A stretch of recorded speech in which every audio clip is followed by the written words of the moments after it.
Welcome back to Indiana Diecast Racing and the continuing action of the Final Fantasy Fracas. Today we've got groups 57 and 58. The prettiest boat in the tournament, representing Arlo Racing, it's Rye-Bread, a totally normal and not out of the ordinary name for a boat on land driver at the helm of the 61-gram Mad Splash called Hydro Thunder. Batting for Flips Racing, it's Emma driving Quicksilver, a 65-gram Zoom-In. In yet another sure-to-be killer bubble gunner, Numbskull is driving this blue and black one called Jackrabbit Slims, weighing 93 grams. And from Golden Owl Racing, it's Grey Wizard again, this time driving Yeop Shaggy in 81 grams sidekick. Someone tell me what that means. Rye-Bread and Emma start up front for lap 1. Rye-Bread and Numbskull make use of their inside lane advantage to get out front.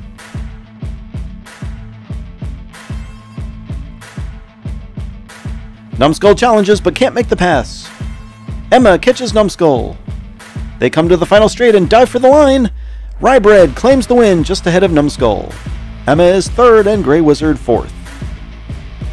Very little drama to open the day, though Numbskull and Emma both with some passing attempts that get stuffed.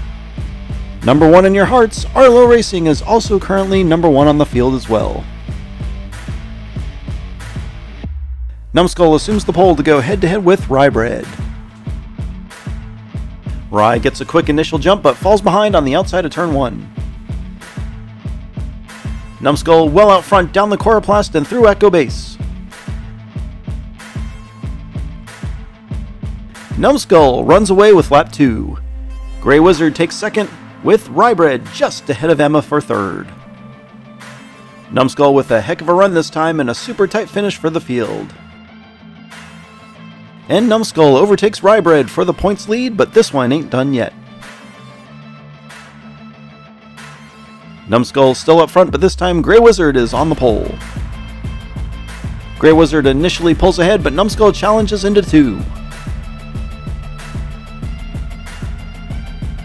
They're into Echo Base. Ooh! Emma and Rye-Bread wreck in a massive explosion, and Grey Wizard leads Numbskull to the finish. They'll go 1 and 2.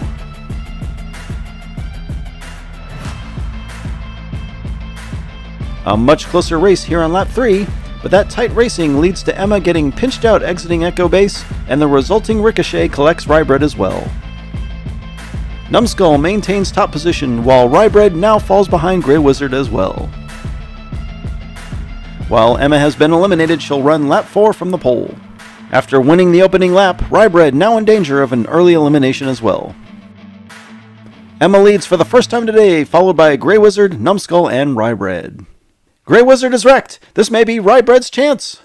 Emma's gonna take it to the house, and the rest of the group is gonna eat a donut in the back corner, as neither Rye-Bread nor Numbskull could get around Grey Wizard. Grey Wizard will breathe a sigh of relief as Rye-Bread turns in double zeros after a solid opening half. We move on to Group 58, and it's been too long since miniature car racing has been on the track, so Hank has gotten the call. Sponsored by Doc's Wings, Hank is driving Faceless, a 43-gram kit concept car. From White Knuckle Motoring, it's Daddy Canuck at the helm of Hollerback, a hologram weighing 39 grams. From G4 Diecast Racing, Furry G is driving Double Ga-Er, a 68-gram Hotwheeler, I think. And in it's a Rhino with a dude coming... Oh, good lord.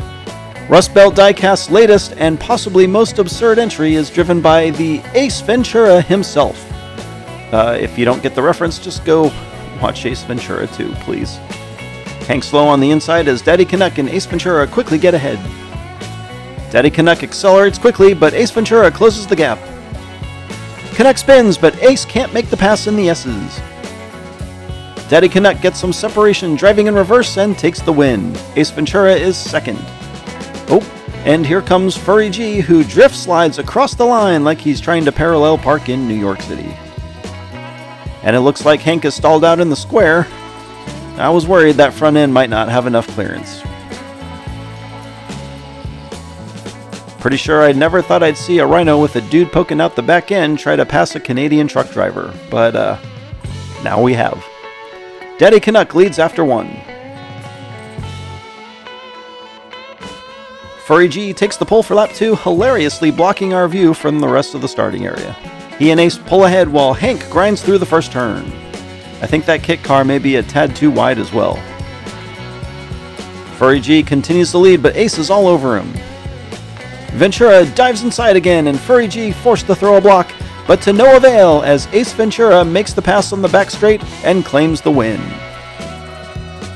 Daddy Canuck comes rolling in for a distant third, and I think Hank is off track in turn 2.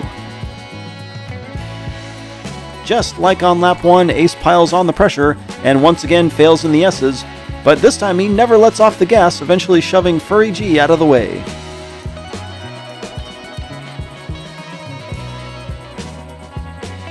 Things not looking good for Hank, while the top 3 are only separated by 2 points. The Pet Detective starts on the pole, Furry G outside with Daddy Canuck and Hank in the back. Hank skips a gear and quickly falls way behind. It's a tight group into turn 2, and Ace Ventura comes out in front. He jumps the wall and wrecks! Ooh, then takes a shot from Furry G, who zips by in reverse. No sign of any competition, the dog of G4 Diecast wins on a triple DNF lap. Daddy Canuck looks to be on his side, back by the C47. There's Ace, and I'm hearing Hank got stuck way up at the top of the track. All the action seemingly happening in the middle section of the track today, as Ace simply takes the Echo Base turn too fast and can't keep his 2,000-pound animal on the track. Furry G has struggles too, but it's possible that he was just expertly maneuvering to avoid getting caught up in a Rust Belt Rhino wreck. Yep, that's the thing now, Rust Belt Rhino wreck. Heading to the final lap, Furry G is now out to a 2-point lead over Ace, who himself is only ahead of Canuck by a point. Underdog Daddy Canuck starts from the pole with Ace and Furry G on the outside. It's a really close start, but it looks like Ventura is going to take the lead. Furry G with trouble in the S's. He won't be able to challenge, as lap 4 is Ace Ventura, Daddy Canuck, and the worst case has happened for Furry G. He's wrecked over by the Arlo hauler. Ace Ventura wins the group outright, but Daddy Canuck has pulled into a tie with Furry G, who moments before had been the group leader. We jump back on track for a best-of-3 runoff, Daddy Canuck winning the coin toss for the inside lane advantage. Furry G noses ahead, literally, and takes the early lead.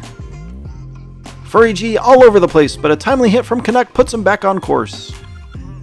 Furry G is wrecked again in the northwest corner, and Daddy Canuck is going to coast to a surprising win on lap 1. They switch lanes and quickly get going again. Canuck 1 win away from round 2. Furry G gets out front again. There's no question he's faster. Squirrely again in the S's, and again takes a hit from Canuck, but this time they both roll in that same corner. They'll reset to do that lap over.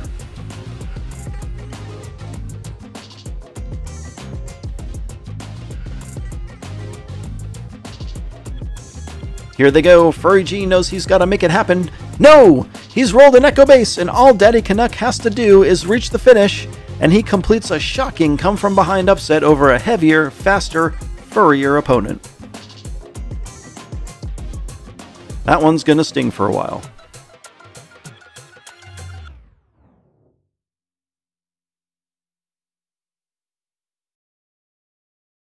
Some lower than average scores today, either due to better competition or DNFs.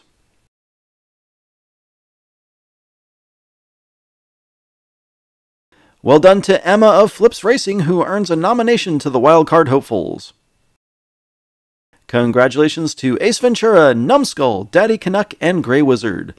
This has been Jim D for Indiana Diecast Racing. Be sure to check in next time for more slightly above mediocre diecast racing and the continuing round 1 action of the Final Fantasy Fracas.